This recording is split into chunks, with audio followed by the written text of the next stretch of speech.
Hi, I am Stephen Shore, and I am autistic.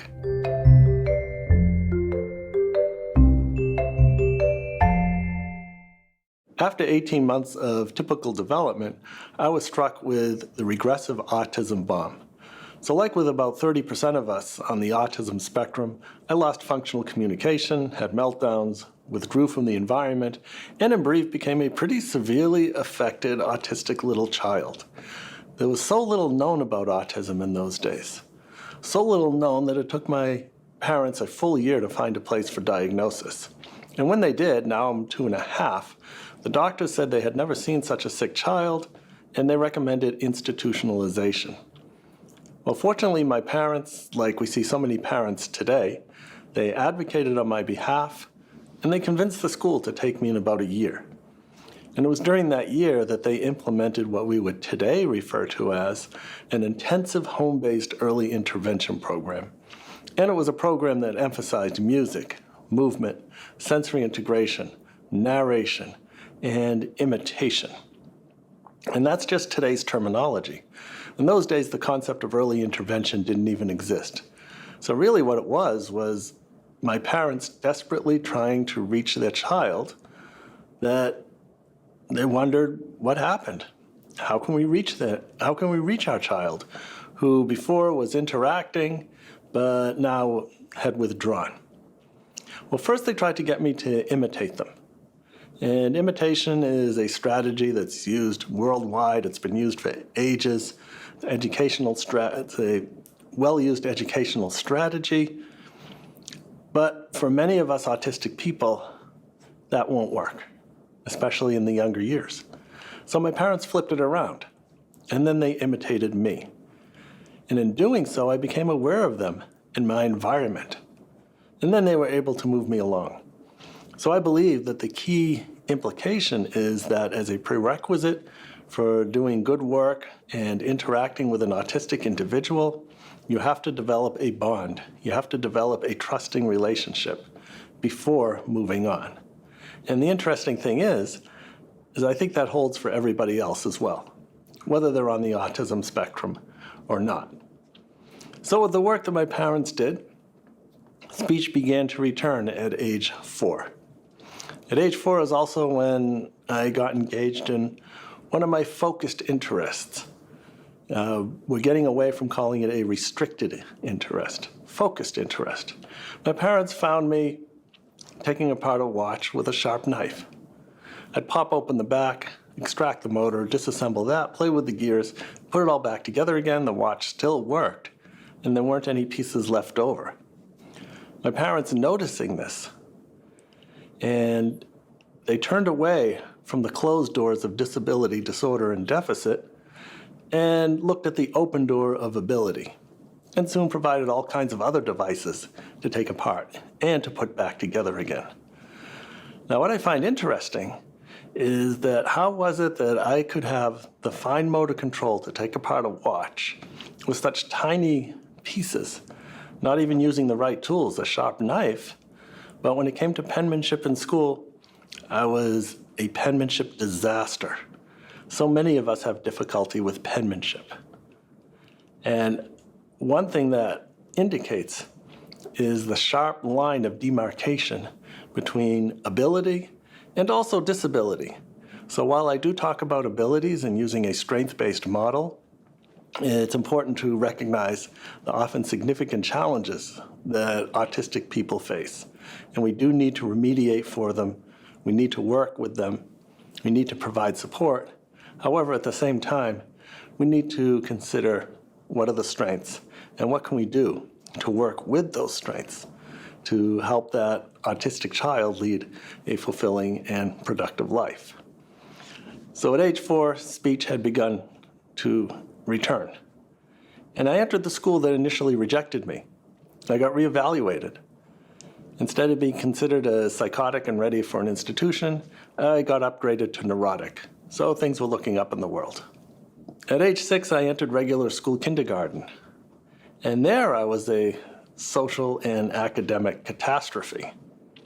I didn't know how to interact with my classmates in a way that they could understand.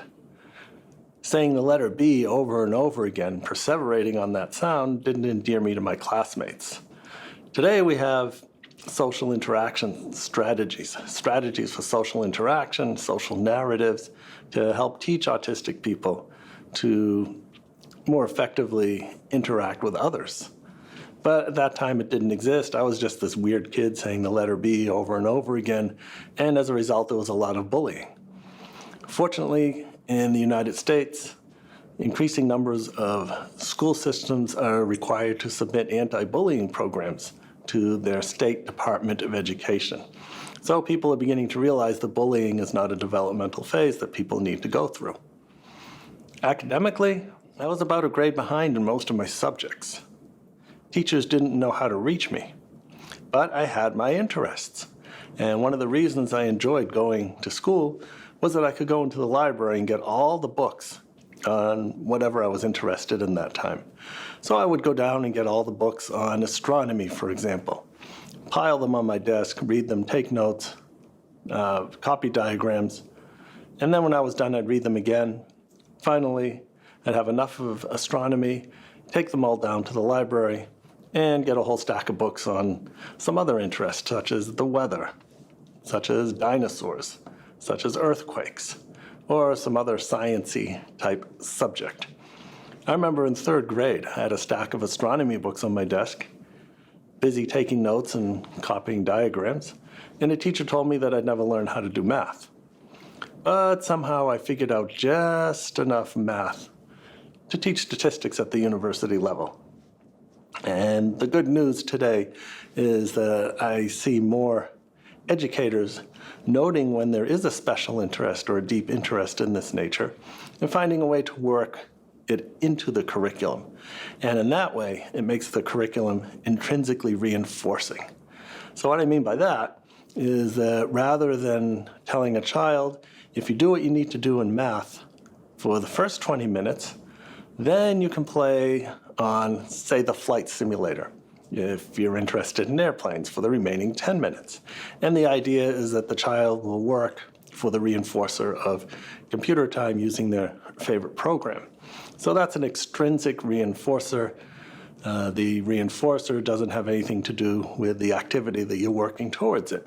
What is more powerful is to use an intrinsic reinforcer. And that would involve using the interest. In my case, it was astronomy. It also could have been airplanes. And using that interest to teach mathematics. And in a way that is working with the autistic characteristics. And it's moving from awareness of the characteristic of the deep interest, in this case astronomy or maybe airplanes, and not working against them and saying, well, this is something that we need to get out of the way, but rather accepting this interest and working with it. So then it was on to middle school. You don't need to be autistic to have difficulties in middle school, but for me it was actually easier. One reason it was easier is that I finally figured out that using words instead of sound effects from the environment really helped with social interaction with my classmates. Secondly, I was able to engage in my focused interest of music. I joined the band. Now I had a structured activity in which to mediate my interactions with others. And that's what we need. We need that structure in order to have something in common to talk about with our classmates. Music became so interesting to me that I got it into my autistic head that I needed to learn how to play all the instruments. So I'd go into the instrument closet, I'd disassemble, reassemble, figure out how the instruments worked, sometimes combine two or more instruments together to create concoctions that never should have seen the light of day. And while I didn't learn all the instruments, I did get it up to about 15. And then when I heard that a requirement for a degree in music education was that you have to learn all the musical instruments so that you could teach them to the students you're working with, well, that just seemed to be the way to go. And that's exactly what I did. So now we're getting into the idea of transitioning to adulthood. And some areas that are important to consider include continuing education. It might be a vocational school. It might be a university. There's also relationships and concepts such as dating, marriage. Most high school students in the United States drive. So what about driving for autistic individuals? These are things that we need to think about and that are important. I know for me, driving was reasonably easy to work out. I was lucky in that my parents, I should say my grandfather, gave me a car when he decided he didn't want to drive anymore. So I had this car. I wasn't really interested in it. And I remember telling my parents, well, no, I don't really want it. And they said, well, no, you really should take it. And I said, well, okay, well, I'll take it. I'll put it in the driveway. And then if I want to use it, I guess it's there. So I studied what I needed to study in order to drive. I took driver's education, which was offered through the school. I took my driving test. I passed the driving test. And now I have this car. And the car and I got to be good friends, and it was great for getting around, and certainly later on when driving between college and home. And now I am very comfortable driving between Boston and New York and many other big cities. And it's also important to realize that just like in the general population, not everybody on the autism spectrum and also off the spectrum is going to drive. So it was on to college, undergraduate in music education. I enjoyed that quite a bit. Then on to a master's in music education. And then all of the coursework for a doctorate in music education. However, after I finished the coursework, I started becoming more interested in autism. I got so interested in autism that I defected from the music school to the School of Education and got my doctorate in special education. And now I spend my time either teaching at Adelphi University as a professor of special education, teaching and researching mostly on issues related to autism.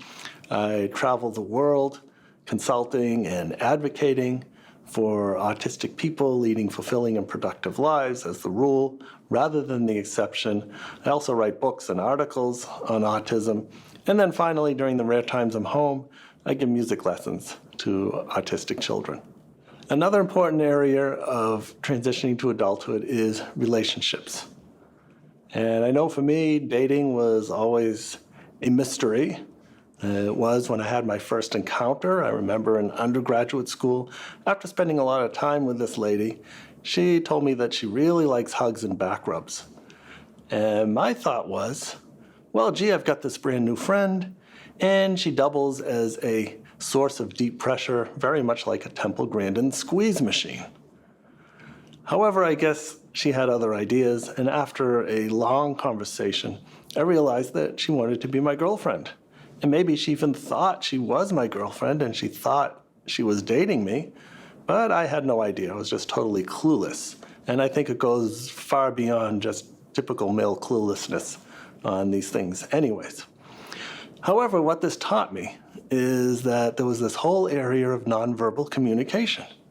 And there's a lot of this stuff when it comes to dating. So then it was off to bookstores, spending hours reading texts on body language, nonverbal communication, dating for dummies, and building a lexicon of strategies on how to figure out, one, how to date, how to recognize if somebody is interested in dating you. And then after a number of years of study, we now fast forward to my graduate degree. And initially spending time with this lady, reviewing each other's homeworks, and then doing things socially. And then one day we were at a beach, and she suddenly gave me a kiss, a hug, and held my hand. And it was that point where what you might say a social story suddenly formed in my mind. And it went something like this. If a woman hugs you, kisses you, and holds your hand all at about the same time, it probably means they want to be your girlfriend. And if that's the case, you better have an answer right away. And it could either be yes, it could be no, or it could be further investigation and analysis as indicated. Well, it seemed to be a good thing to do, and now we've been married for getting on 30 years. And if you want to find out what life is like on my wife's side of the spectrum, then you can read her contributions to my autobiography, Beyond the Wall. And as I think about autism and marriage, or at least in my situation, autism actually helps the marriage. And it might be because, first of all, my wife comes from a different culture, a different country. She's Chinese.